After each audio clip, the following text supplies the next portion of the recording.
Hi, everyone. Good afternoon, and welcome to Getting Personal with Parkinson's. I am Whitney Chapman. I am the producer of this program. I teach our Yoga for Parkinson's here at the Edmond J. Safra Parkinson's Wellness Program at the Marlene Meyerson JCC, which is supported by New York's largest healthcare provider, Northwell Health. For over 14 years, the JCC has been hosting programs for individuals living with Parkinson's, and you can find out about these programs on our website by going to www.mmjccm.org/Parkinson's, and you'll see the link below in the comment section. If you're joining us for the first time, welcome. Glad to have you here. Our desire in this program is just to put a face to Parkinson's and to answer questions and provide ideas and opportunities for you to feel supported and nurtured and not alone in this process. I am super excited for today's program because we are turning the tables.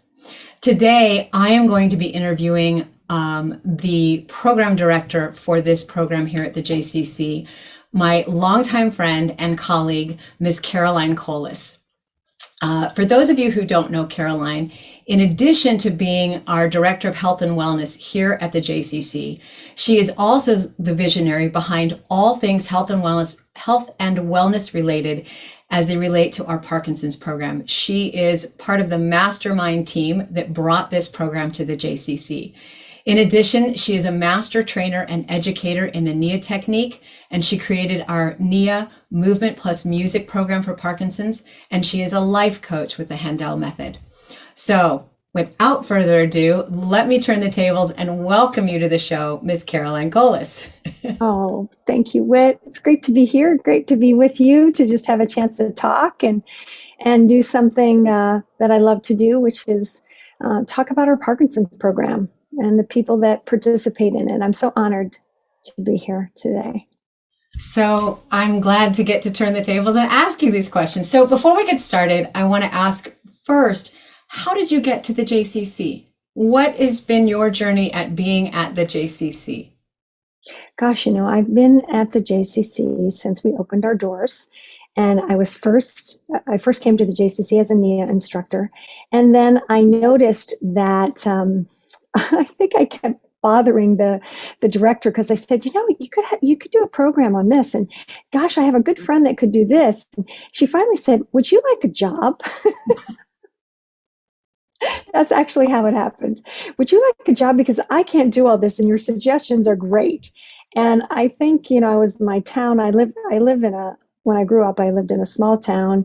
There were 35 kids in my graduating class. I was the town babysitter, and I was always doing programs for the kids and putting people together. So I come to it naturally. It's just something that I love to do. And then when I was the scholarship director at Steps on Broadway for professional dancers, I was always putting programs together for the dancers. I was like, wait a minute, don't you guys want to do a concert, or don't you guys want to do a performance, or what about a workshop on resumes, and do you need something on headshots? And so I was always involved in programming.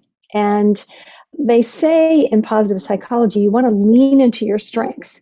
And one of my strengths is creativity and coming up with new ideas, out of the box thinking. It's just something I do naturally.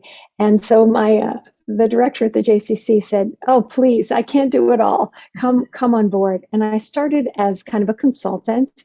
Then I was hired as a program director, and then she left and I took over her job. And then I very wisely hired you. And you got a little inward nepotism going on here. Yes, very wisely. I recruited you from Reebok Sports Club in New York. It took me a year to convince you to come over to work at the JCC. You weren't sure about working for a smaller organization, and I think a Jewish organization, if I recall, and because you had that was your faith and you wanted to maybe keep things a little bit separate. And that's completely understandable. But I convinced you that the JCC in Manhattan is an unusual institution. Mm-hmm.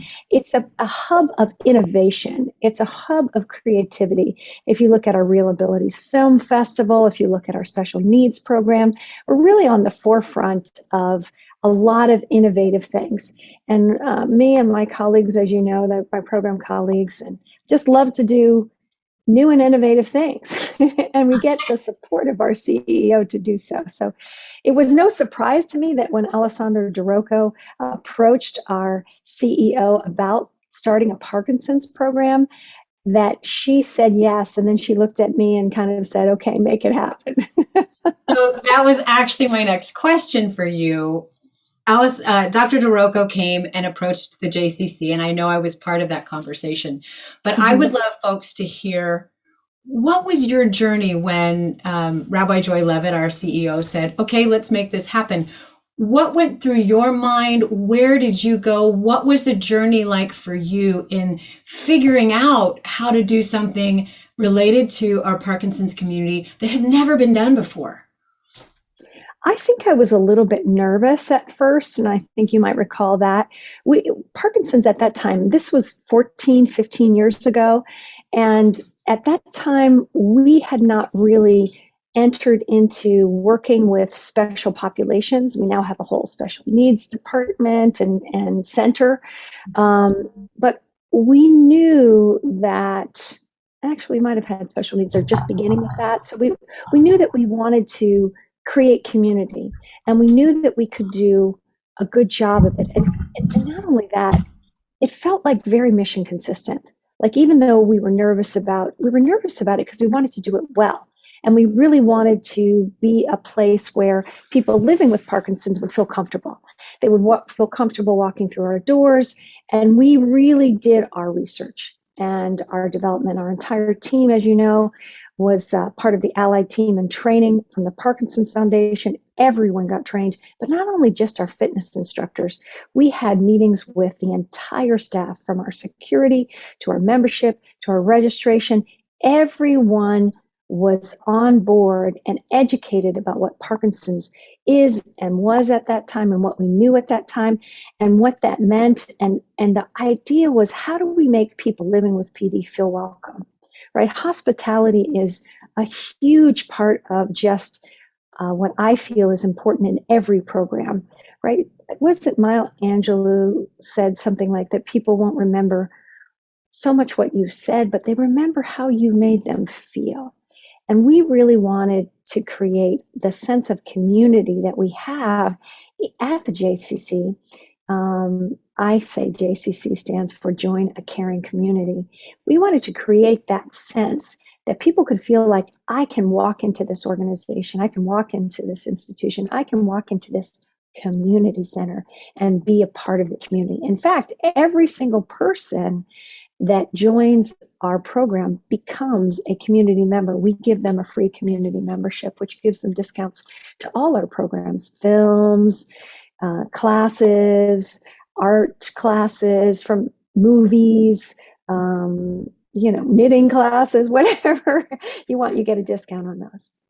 I think that was one of the important tenets when Dr. DeRocco approached the JCC, was that he wanted to help individuals living with Parkinson's to still feel vital and a part of a community.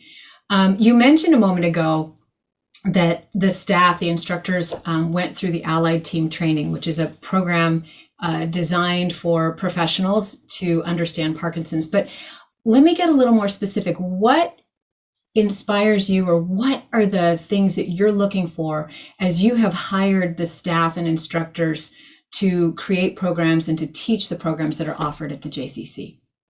Well, I think one of the things that fascinates me about Parkinson's is that if you've met one person with Parkinson's, you've met one person with Parkinson's. So working with anyone that is living with Parkinson's, as a director or a program director, I really have to pay attention. I have to be curious, because things are changing and the needs of the constituents are very different, right? So this requires a lot of focus. It requires a lot of curiosity. It requires continuing dedication to education and research, and because it's evolving. And what we know now, and we'll see this with the Michael J. Fox Foundation having thrown so much money towards research, and kind of the disappointment that we haven't come up with a cure yet, right? But we've also learned so much about how people living with PD can live better. And addressing the symptoms is what we're primarily doing. But we're also always on the ball of looking at what is the cause and what can we do to prevent it. And there's been a lot of growth in that area. And in fact, what you might remember when we first started, people were kind of told back then to get their affairs in order. They weren't told to exercise. They weren't told to participate in life. And our program was really, Dr. DeRocco was such a innovator. He really felt like, you know what, I think the research is going to show that exercise and being in community is going to make a huge difference. And guess what? He was right. And so now what we kind of joke about, Alex, as he likes to be called, and I were joking about it the other day, because this idea of putting a Jewish community center or community center, a JCC, with a center of excellence was new at the time. But now our program was replicated nationally in 4 other centers in America. We've, of course, presented about it at the World Parkinson Congress. And the other day he was hearing somebody from another country say, well, yes, well, we're going to contact the JCC and we're going to see if we can partner with them. And we just smiled, because that to me is meaningful. It's like, oh yeah, let's put community and Parkinson's together. And so we can address that issue of isolation and also feeling a part of. Human beings in general want to belong. That is a fundamental need of our human nature. And so creating community, I think, is just an essential ingredient. So a question regarding that community. When the pandemic hit, we couldn't be in the building. And talk about how the impact of going virtual with our programming, what was that impetus for you to know you needed to do it? And how has that expanded or influenced your programming and what's being offered? Well, I think that the pandemic has changed the world of Parkinson's. Not only everyone, but the world of Parkinson's. And what I mean by that is that suddenly, not just us, but everyone was looking for a way to stay connected. So we have large organizations like the Parkinson's Foundation that are Davis Finney, Michael J. Fox, all of these organizations that are offering virtual programs that may or may not have at that time before the pandemic. So everyone kind of learned how to get on Zoom and get online. Now, the reason why that was so essential is that we know that 45 minutes a day of exercise will delay progression. So that's what the research has shown. So the idea that our participants and constituents would not have access to their medicine, exercise is medicine, to me was unconscionable. I just had to act. We had to get engaged. And I think the Parkinson's world in general felt the same. So as a result, what's happened is we have high quality program from so many different organizations, and the Parkinson's community, and hopefully everybody has access to really world-class presentations and classes that run the gamut from being completely free to subsidized as ours is and low in cost. So to me, the pandemic, or the silver lining, has been the ability to be online and reach more people. The challenge we've had is, how do we create community online? We can, of course, present programs, but what we're doing, and one of the reasons we have this program, is we really want to create that sense of community. We know that the human need is for people to belong. So our focus and our goal has not been so much going global with our program, but staying local and really staying connected. And that's how we've had kind of differentiated ourselves and asking and having conversations about things like our recent program with Leslie Stahl from 60 Minutes and Alessandro DeRocco, Dr. DeRocco from Northwell Health, who is again the founder of our program, on caregiving right? And we had Suzanne Vega, who is the mom of Pat Vega, who's in our program, sing. And we chose kind of an entertaining format so that it would be like you and I are just sitting around, and it makes the information and education palatable and easy to understand. And yet we had some hard conversations and answered some questions that aren't often talked about. What are you most proud of in the years of offering this program and expanding it? What brings you the most pride and joy? Oh, I think I'm going to cry. My instructors,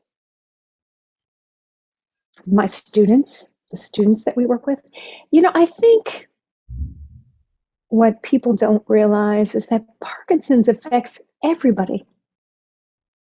It's the great leveler, right? It doesn't matter socioeconomic class, race. It affects everybody, and it can happen to anyone. So I guess what I'm the most proud of is that we got on board early. We decided to help. Apparently, Alex told me that there were two other organizations, or at least that he approached, and they said, "Oh, we can't do this. We can't take this on." And we took it on, and we've taken it on full-heartedly, right? We really embrace people living with Parkinson's. They are part of our community. They could be anyone.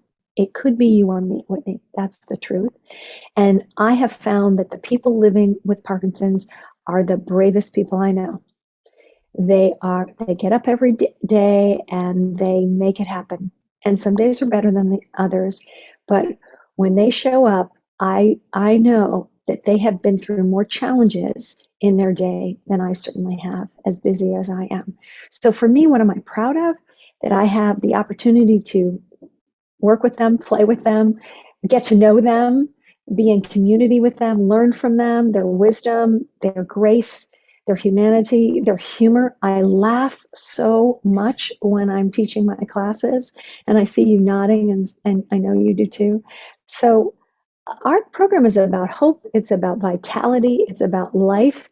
And I guess what I'm most proud of is that we've created a place where people can belong and where people can call home, and where we can get to know each other and share about what we love to do and who we are, and how to be more human when managing and living with a progressive illness. So, in your inspiration and your desire, you are a master teacher in the NIA technique and have created our NIA movement and music program. So, for people who have not been in class with you, which I find it hard to believe that they haven't, because I think everybody should or has been in class with you, but take a moment, tell us about the NIA technique, what it means to you, what you did in creating this PD program, NIA for PD program. And then if you feel like it, can we have a sample of it? Sure. Yes, I see my dog might come visit us too. I don't know if you can hear him. He's chomping around there in the background. So NIA, neuromuscular integrative neurointegrative action, or non-impact aerobics, or as it was 40 years ago, uses all of us. There is emotion, there is sound that we use, sounding, there is 52 moves, so there's some choreography and there's some free dance, and it uses imagination, it uses space, it uses music. So the big thing for me, and why I felt it was a perfect fit for people living with Parkinson's, is that you can do it any way. If you don't have to necessarily follow me exactly. You can create your own way. We say, be in the joy of movement. So if something isn't feeling right, then we ask you to tweak or adjust it. So the person is self-guiding themselves. I'm kind of like a tour guide in a way. I set up a movement sequence, and then we repeat it. And then if that feels good, or if it doesn't feel good, someone can adjust it. They can lower their shoulders. They can lower their arms. They can make a fist instead of a hand. So what happens when people make those choices is they integrate their brain. Anytime we choose sensation to enhance our life force energy, anytime we're making a choice, our brain and our mind and our body are coming together. And emotion is the coupling effect. So we add pizzazz and we add emotion to that, and we have fun. And remember, when you giggle, every cell in your body giggles. It's a cellular experience. So Nia is meant to be a cellular experience. We might be punching or kicking or making shapes, but what we're actually doing is attempting to engage every single cell in your body in the activity. And for me, that's very neuroprotective. If I'm engaging as much as I can of myself, not only am I activating the energy that I have stored in my body, the potential that I have, you and I just sitting here, we might feel like, oh, I'm kind of tired. But at the moment we start moving and circulating our energy, we suddenly take potential energy into kinetic energy. And we have power, we have energy, we feel like getting up and going. And I think if you have energy, then you can do anything. It's when we don't have energy that we feel like we can't do anything.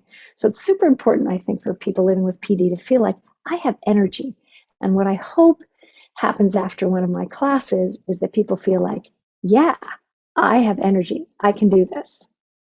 Cool. Can you take us through a little sample for a couple minutes just to give us Sure. Let's go through some hand movements. The hands are really important, and we know that handwriting sometimes for people living with Parkinson's gets really small. But if you actually flick your hands like this a bunch of times and then try to write, you'll find that it's much easier. And then if you notice that your handwriting gets a little small again, go ahead and flick your hands again. So the hands opening and closing, our body will return kind of to this fetal position unless we push against what? Gravity, push against. We want to do something called dynamic ease. So it's dynamic, but it's not hard. So let's just do that. This is called finger extensions. Yeah, so this is web spaces right here. Good. And then we're going to go into a fist. It's a soft fist. And let's rumble it. Right. And give me a little Tarzan yell. And then back to web spaces. And then squeeze and a little Tarzan yell. Yes. Beautiful. So now what's happened? You've just giggled and we've done something very simple. We've opened and we've closed. We've expanded and we've contracted. Every healthy cell in your body, when it is working properly, does just that. So imagine doing that to fun music and doing that in a million different ways. Now let's add the imagination. Okay. Pancake hands and squeeze because you just saw your favorite grandchild, right? Pancake hands and squeeze this in, right? And hold it into your heart and out and in. And then if we do it a certain number of times, we know through repetition and we really accentuate it, out. And we say out and then we go in with that, out and in, and then we change it. Let's do hello. Hello. Goodbye. Bye. Hello. Hello. Goodbye. Goodbye. Yeah. So we change it different things, or we do red and green, and using the imagination, we might create a story. And what we're working with is conditioning. Now, why would we want to do something like conditioning? It's a little different than exercise, a little different than dance, although it combines both. So conditioning could be cardio, which is where we keep going for a certain amount of time, like one conditioning. It could be high intensity training, a little bit of anaerobic training, which means we go super fast for a little interval, right? And then rest, and we'll get our heart rate up for certain. Like it could be reflexive, where we go, oh, right. We want to add that kind of conditioning too. And it could be mind, body, mindful, where we're moving mindfully and we're imagining, for example, paint the sky, your whole hand, right? And sense the front and back of your hand as you do it. So we have mindful conditioning, aerobic conditioning, reflexive conditioning, and high intensity conditioning. And essentially, we're cross training the body in Nia all of the time, using motion, using sound, having fun, and we're mimicking what the body is naturally designed to do. For example, sometimes I'll have my students pretend cough or pretend laugh in all different kinds of ways. A wicked laugh, a silly laugh, a snorty laugh. And then what does that do? We laugh. That is going to help with rigidity in the chest, because when we laugh, we expand our ribs, we open our lungs, and we sit up much taller. So like, LSVT wants to work with amplitude and making things bigger. We do the same thing, but in a different way, right? We just have that amplitude come from an emotion as we're moving. Is that helpful? Yeah, I think so. I think that was great. And I didn't realize just how much I could feel the differences by adding my emotion to it, and also the intensity. Like sitting here doing this, like, oh, I'm starting to get a little hot. I'm starting to get a little tired. So it's like sometimes we think we have to exercise and it's got to be, go run a half mile or go, walk a marathon or something. And like just that reminder, and we're sitting in front of our computers and our screens so often now that this could be a great way to let out some tension and stress and, be cardiovascular and mind, expanding. So I'm going to say thank you for that. That's great. Yeah. Yeah, it's funny. We don't have to do that much. We just have to do it completely and as much as we can, right? So if I have an injury or if I'm not feeling well, or what do I do? Remember, we're mostly liquid and space and water inside this skin suit of ours.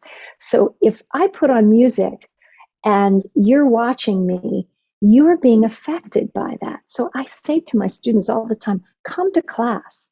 Even if you're not feeling motivated or you're feeling a little sick or tired or under the weather, come, because even using the mirror neurons in your eyes to watch everybody moving, you will get a benefit from it.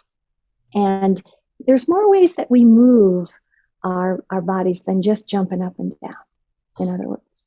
Very true. What have you learned the most, or what are the couple of things that you have learned over your years of both either developing this program or in teaching? What are the takeaways that you have come from?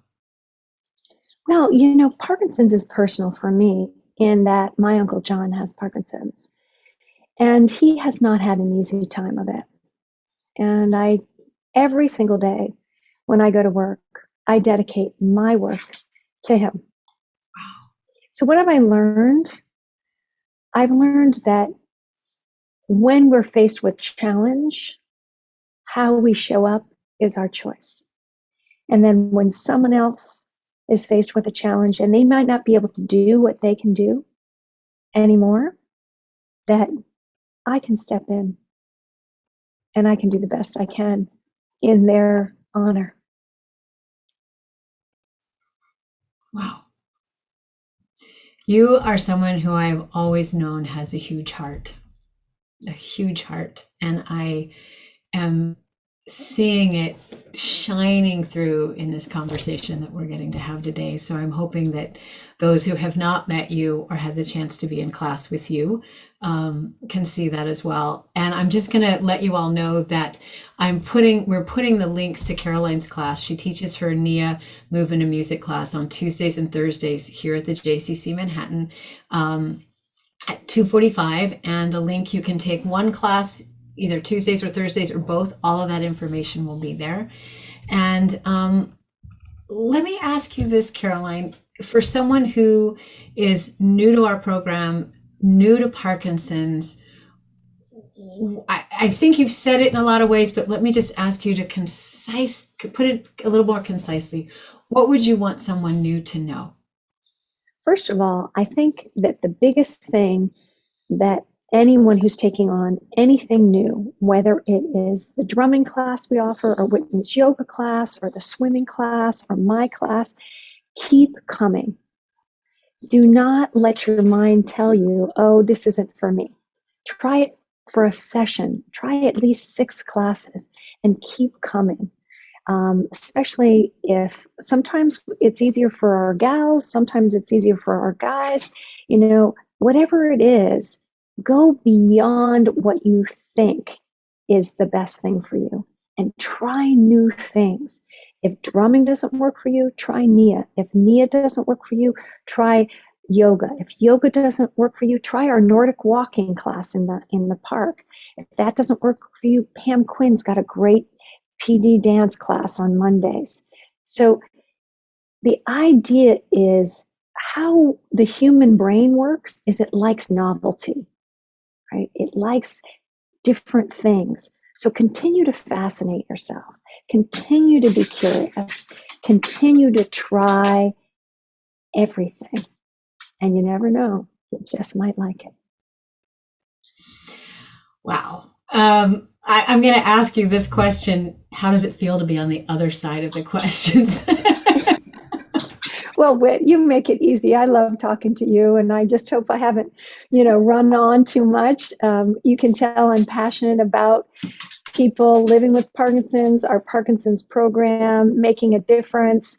And that's the big thing, is like communicating with people that are going through this and finding out from them what works. And that's the other thing that I love about our program, is that, people get to talk to one another. They talk to us all the time. We're changing the program. We're very agile and flexible and able to bring to our program to meet the needs of what's most present and pressing for people living with PD. And I think that's pretty special. So I don't know. I would talk to you anytime. I think you should maybe take over for me. You're pretty good at this. I've only learned from the best. Okay, here's my very last question. You have talked to us a lot today about how important it is to do new things and to try new things. So what are you up to? Where do you want to go learn or do or move? Tell us a little bit about you in that regard.